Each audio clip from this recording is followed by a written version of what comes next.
మీ మంత్రి గారే కాళేశ్వరం కూలిపోయింది అంటారు. ఆ మంత్రి గారు 420 హామీలు ఇచ్చి మన ఇసుక దోసుకపోవడానికి గురించి ప్రాజెక్టు గేట్లు ఎత్తేసి ఇప్పుడు మీరు చూసుకుంటూ వచ్చిర్రు. గెలిచిన 4 రోజులకే ఈ ఇసుక లారీలు బంద్ చేస్తా అన్నాడు. ఇసుక లారీలు డైలీ నడుచుకుంటూ ఆ రేవంత్ రెడ్డి గల్లపెట్ట నిండుతుంది. శ్రీధర్ బాబు తమ్ముడు ఆ జోకర్ బాబు కూడా గల్లపెట్ట నిండి తమ్మునికి మన స్టేట్ లో ఒక పదవి ఇచ్చి ముగ్గురు కలిసి మంత్రిని నాశనం చేసి ఇసుక అమ్ముకొని బతుకుతారు.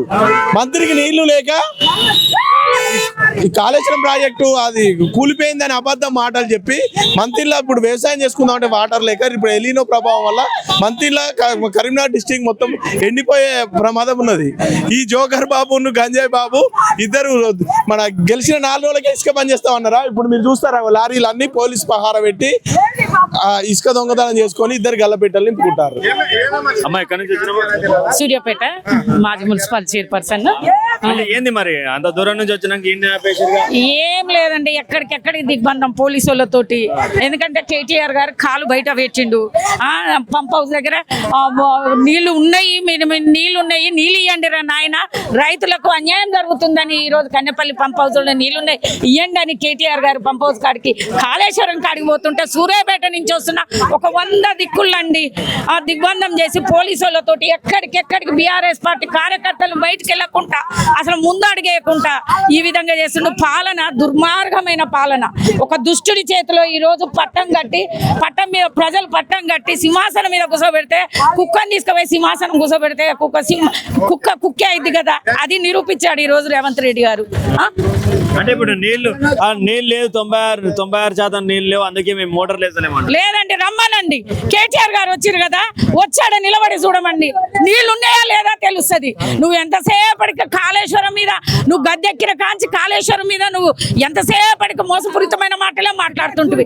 కాళేశ్వరం ఏందో నువ్వు చూడు, దాని విధానం ఏంది, ఎంతమంది రైతులు బతుకుతుర్రు, ఎన్నిసార్లు నీళ్లు బాగుతుండే అనేది. నాకు సూర్యాపేటలో నీళ్ళే లేకపోయాయి, కానీ ఈ రోజు నీళ్లు ఏ విధంగా అంటే ఆ విధంగా పారుతున్నాయి. గోదావరి జలాలతోటి ఈ రోజు రైతాంగం మొత్తం కూడా రాజులైపోయారు, కానీ ఈ రోజు రైతాంగులు మొత్తం బిచ్చాధికారులు అయిపోతున్నారు. నీ పరిపాలనలో ఓ రైతు బంధు లేదు, ఓ రైతు భరోసా లేదు, ఏది లేదు.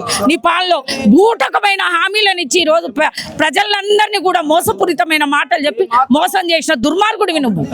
అంటే ఇప్పుడు ఇక కాళేశ్వరం మోటార్లు పనిచేస్తలేవు, కాళేశ్వరం కూలిపోతుంది అని చెప్పి డైరెక్ట్ మాట్లాడినటువంటి ఏడ కూలుతుందండి, ఎక్కడ కూలలేదు అది. అరే గింత ఎక్కడో డ్యామేజ్లు జరుగుతాయి, వాటిని బాగు చేయించే చావ చేత లేదా? ఒక ముఖ్యమంత్రివే కదా నువ్వు, ముఖ్యమంత్రి కదా, వచ్చి పరిశీలించు, నువ్వు పరిశీలించి చూసి మాట్లాడు. మోసపూరితమైన కాళేశ్వరం ఒక పెద్ద ప్రాజెక్టు, ఆ పెద్ద ప్రాజెక్ట్ ఈ రోజు కట్టి ఈ రోజు తెలంగాణ రైతాంగానికి మొత్తం కూడా నీళ్ళందించిన మహనీయుడు కేసీఆర్ గారు. నీ హయాంలో 3 ఏళ్ళు అవుతుంది పరిపాలన. నువ్వు ఒక ప్రాజెక్టు కట్టినావా, ఒక గుడి కట్టినావా, ఏం కట్టినావు నువ్వు? ఏం కట్టినావు నువ్వు? ఏం కట్టిండండి రేవంత్ రెడ్డి గారు, ఏం కట్టిండు? ఈ రోజు రైతులు మొత్తం నడివీల్లో పడే రోజులు వచ్చినాయి. ఒకప్పుడు ఇప్పుడు ఇది 1,00,000 కోట్ల స్కామ్ కోసం కాళేశ్వరం కట్టింది, దీనివల్ల రూపాయి ఎవరికి లాభం లేదు అంటున్నాడు. ఎక్కడ స్కామ్ అండి? స్కాములు చేసేది నువ్వు, స్కాములు చేస్తుంది నువ్వు, నీ తమ్ముడు, నీ బలగం అంతా స్కాములు చేస్తున్నారు. కాళేశ్వరం ప్రాజెక్టు ద్వారా ఎన్ని ఎకరాల సాగులు, లక్షల ఎకరాలకు సాగులో నీరు పారుతుంది. ఈ రోజు ఒక ఏసంగి వానాకాలం 2 కార్లు పండించుకొని ఈ రోజు రైతాంగం మొత్తం కూడా అన్నం ఉండే అన్నం లేకుండా వలసపోయి బతికిన బతుకులు రైతాంగాన్ని. కానీ ఈ రోజు మాకు 10 గుంటల భూమి ఉన్నా మేము బతుకుతామని తిరిగి వచ్చిన రైతాంగం ఈ రోజు మళ్ళీ మేము వలసపోయే పరిస్థితిని తీసుకొచ్చిండు రేవంత్ రెడ్డి గారు. ఈ రోజు కేటీఆర్ అడ్డుకోవడానికి ప్రధానంగా ఇది పార్టీ మీటింగ్ కాదు, కన్నెపల్లికి పోతే ఒక్కడే పోవాలి కదా, ఎందుకు ఇంత మందిని వేసుకుపోతా ఉన్నారా అంటున్నారు. లేదండి, పోతాం, ఎందుకు మేము, ఇది పార్టీ మీటింగ్ కాదు. ప్రజలు కూడా ఈ రోజు ఒక బీఆర్ఎస్ కార్యకర్తలు కాదు, మామూలు ప్రజలు కూడా ఈ రోజు అక్కడికి వెళ్ళడానికి సిద్ధమైనరు. అంటే ఈ రోజు నువ్వు చెప్పిన మోసపూరితమైన మాటలను మీకు చూపిస్తారని ప్రజలు కూడా పంప్ హౌస్ కాడికి పోయారు. బీఆర్ఎస్ పార్టీ మీటింగ్ అని కాదు, ఒక నీతిని నిజాయితీని కళ్ళగట్టొచ్చినట్టు చూపిస్తానికి పోతుంటే ఇంత దిగ్బంధం చేయాల్సిన అవసరం రేవంత్ రెడ్డి గారికి లేదు. అంటే ఎందుకు భయపడరు అంటారా? మీరు భయపడరు, వాళ్ళు భయపడరు? మేము భయపడవండి, మేము భయపడేటోళ్ళమా? భయపడేటోళ్ళం అయితేనే 14 ఏళ్ళ ఉద్యమం చేసి ప్రాణాలను కూడా సైతం లెక్క చేయకుండా కేసీఆర్ గారు సచ్చినాయం లేదు తెలంగాణ రావాలని భయపడకుండా వచ్చిన వలస వచ్చినాడండి.